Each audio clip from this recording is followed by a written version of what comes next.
Hey everyone, welcome back to the Broke Coder.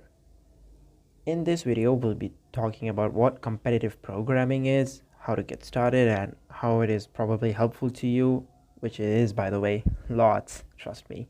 So, without much further ado, let's get started. So, the first question comes, what is competitive programming?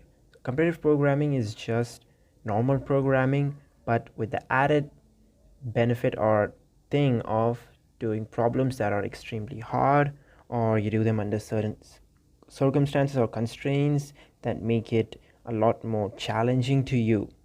Or people just do it for various other reasons. It can either be friendly competition or trying to see what sort of prize who wins, that kind of stuff. Now, as to why it's usually seen as a beneficent thing for you is because you get to continuously learn about new stuff in the programming world. Whenever you're solving things that are in a competitive programming, you have to, and you sort of end up implementing the most newest things. That way you keep on continue learning all the new things, all the new stuff. You are updated with everything that is happening. It kind of keeps you in the flow. So how is competitive programming done? Now, that's usually done in the form of coding questions that can be put up, and they're supposed to be solved under a time limit. This is usually done on websites where any of the website that is hosting a competition puts up the questions, and anyone who is interested or in some cases eligible can go up there and solve them. The main reasons they usually do it is either for friendly competitions, or sometimes companies put up some sort of competitions that is highly competitive and falls into the competitive programming category for any of the job offers they may be giving out. Or it's usually, if it's a welfare kind of thing, then everyone is just invited to come along and try to solve a common world problem. Now, if you compare what regular programming is to competitive programming, there will be some stark differences. Things such as in regular programming, you need to focus on the idea rather than the implementation. Whereas in competitive programming, you need to give much more preference to the implementation. You need to focus on how you're solving it rather than what is the way to solve it. There are no major constraints when it comes to regular programming. I mean, not many people, or pretty much no one will ever care as to what variables did you use. Is your solution the most optimal and optimized solution? Things like that. Is it on the time and space complexity? In competitive programming, it's kind of opposite. That's the only thing competitive programming is about, trying to do the best sort of solution in the best time and space. As I said, the solution needs to be optimized in competitive programming, whereas that's not necessarily in regular.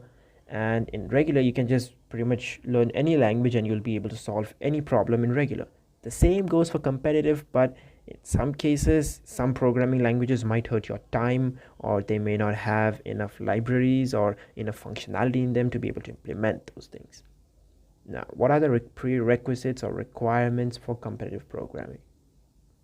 First of all, you need to get comfortable with a good programming language that's fast and not too high level, because usually programming languages that are fast are pretty low level, or the languages that are pretty high level are not fast enough, such as Python is fast. I mean, Python is a high level programming language, but it's comparatively slower, whereas C would be fast, but it's too low level. So there's a middle ground here, and that's what usually a lot of people go with, and that's C++. That's what you should be focusing on if your aim is competitive programming. And you need to practice a lot, like a really lot, because you need to be comfortable with the language that you are going to be using for competitive programming. And you gotta learn a lot of data structures and algorithms, because a lot of the questions there don't just test your conceptual understanding of the data structures and algorithms. They also test on your optimal and the most easiest way you can implement them. Things such as stack, queue, linked list, binary trees, graphs, traversal algorithms, sorting algorithms, all that kind of stuff. So when you want to set up your PC for competitive programming, what you will be needing is the latest version of C++. For that, you can download the dev C++ IDE because it gives you this latest C++ compiler along with it. Otherwise, downloading the C++ compiler directly might be confusing, and sometimes it ends up causing some errors, so you might not want to go there. You can just download the dev C++ IDE. We'll be discussing that just in a sec. And I won't be using dev C++ IDE just because I'm not that much comfortable with it. I prefer Sublime Text Editor, and I'll be showing you everything that's done, but it's pretty much the same way it's dev C++ as well compared to Sublime. And we'll be showing you how to set up everything, your environment in Sublime Text Editor, and we'll be needing to make a few tweaks to the compiler just so we can execute our code properly. So without much further ado, let's dive in and start that part. And now we'll be covering the remaining basics of how to set it up. First of all, you just need to go to sourceforge.net/projects/orwelldevcpp. I'll be leaving the link in the description so you guys can directly go up to there and you can download dev C++. Now what this does is it downloads the C++ compiler for you as well. Now with that done, I have the exe file here, but I'm not going to run it because there's nothing to it. You just run it and hit next. It installs automatically for you. There's no options that you need to change or anything.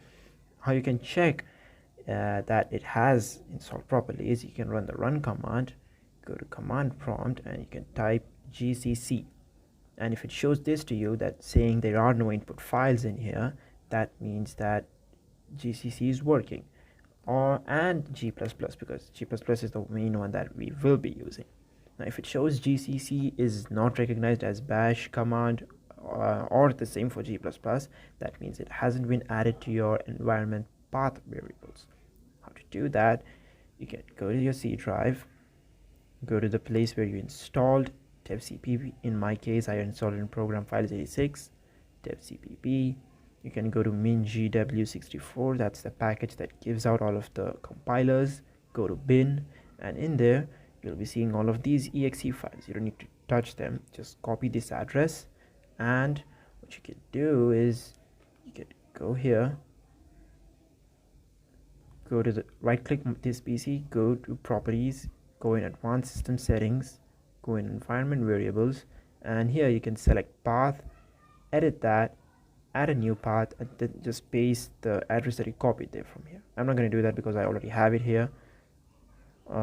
So with that done, now your command prompt should be recognizing gcc this way and g++ in this way. With that out of the way, let's go and get our actual template set up. What you need to do is go into Sublime, and you need to click on tools. Now if it's your first time, under this developer bar you'll be seeing another option that says install package control. If it's not visible to you, that means your package control is already installed. If it isn't, click on it. It'll take some time, and once that's done, what you need to do is you need to hit the command palette over here, or you can use the Control Shift P, that's the shortcut here, and you need to type in install package resource view. Now it's not showing up for me because I've already installed it in me, and if it isn't on your system, then it will show you the option, so you can click on it, wait for some time, and it will get installed. Once that's done as well, all you need to do is type package, that's absurd spelling, package resource, and you just click on open resource, and then you can select C++, that's visible over here, and then again you need to select C++ single file Sublime build. Now what that does is it opens up what your Sublime does in the background whenever it's running any C++ script. It just goes to your shell cmd, which is it goes to your command prompt, and it executes these commands. You don't need to be worried about what it is. All you need to do is your file, the file in your system won't be having this extension here, -std equals C++11, or whatever the other version you have, either it's 14 or 17, just change the numbers over here. And you should add that in, and you need to add that in two places, over here shell cmd with this std equals C++11, and as well as here lower below same dash std equals C++11. Once that's done, just save the file and close it. Once that's finished, now you're ready to actually go ahead with your template. Again, what you need to do is click on tools, go down to developers and hit new snippet, and this weird file is open up. So what you need to do here is just select this part, cut it out, and I'll be providing a file below in the description. You can go ahead and you can copy that code and you can just paste that code over here. You don't need this line because we're just trying to keep this as simple as possible for now.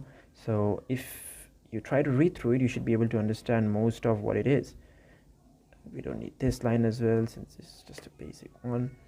And this line, which is defining what Sublime should give us as the basic code every time we start up a competitive program. What you need to do is you need to use hash include bits std c++.h. that's a header file. You're using namespace std. We're defining a function solve. We're in int main. Now what these set of lines do is they just create three different files: input, error, and output text, which you will be using when you implement whatever code you want to in here in your solve method. And each and every one of that code will be available for you to see and understand if you've gone anywhere wrong or not. And what this if and def, this macro does is it tells the online competitions and whatever place you're submitting your code to just ignore this. That's why online judge is mentioned here, because by default a lot of websites online, whenever they hold exams, they just have this sort of macro already predefined in them that they will just ignore this part. So you can add it if you want extra analysis of what your code is doing and everything. Other than that, it's just up to you. We take in a variable that's usually the number of test cases, and while the test cases and we are iterating through each and every one of them, we call the func method solve, which we define over here, and we see out n. That's done and done. Now once that's done, what you need to do is it shows you here below that it asks you to define a tab trigger, which means how you'll be calling this. So what you can do is just delete that line and say tab trigger, and auto completes for you. And within that, what you need to provide is how you want this function to be called. What should be the specific thing that you type that which will call this function in whatever file you want. You can name this whatever you want, something that's easy for you to remember. I've already defined my template before, so I will not be saving this again. The name I gave is cp because I thought it would come anywhere. It's up to you, whatever name you want to give. Once you're done with that, hit save. Just give it any name to that and it will be okay. You can close this. I'm gonna save this because I already have one. And now once all of that is done, if you are in any of this file, all you need to do is say whatever tab that you gave, whatever name you gave, whatever tab trigger you gave, just press that cp. That's what I gave, and after I hit tab, it gives me my code automatically. It saves you a lot of time, and when you're on a time schedule, when you're solving high level competitive program, it's a lot more helpful to you. And with that, we come to an end to our programming tutorial video on how to set up for competitive programming. Be sure to like, comment, and subscribe, guys, and let me know what else I should be doing in next videos.